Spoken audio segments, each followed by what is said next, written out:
भोकरदन तालुक्यातील चांदयको येथे वट पौर्णिमा साजरी करण्यात आली।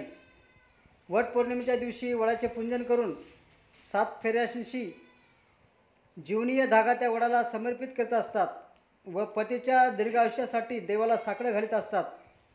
पतीच्या दीर्घायुष्यासाठी निष्ठेने बंधन, 7 जन्माच्या सोबतीसाठी जन्मोजन्मी हाच पती मिळावा म्हणून स्त्रिया नटून थटून पतीच्या आयुष्यासाठी व जन्मजन्मी हाच पती मिळावा म्हणून देवाला साकडं घालतात।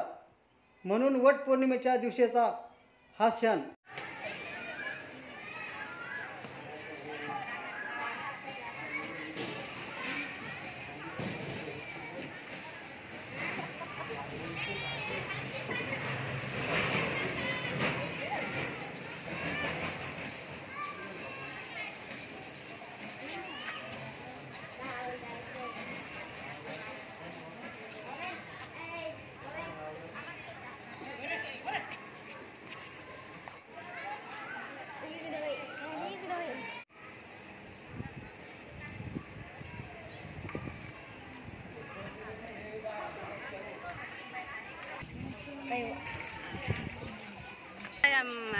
एकवीस 6/2024 मध्ये वट सावित्री पौर्णिमा आलेली आहे।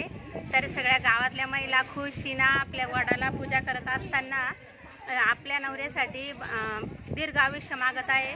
त्यासोबत वट पौर्णिमेच्या सर्व महिलांना हार्दिक शुभेच्छा।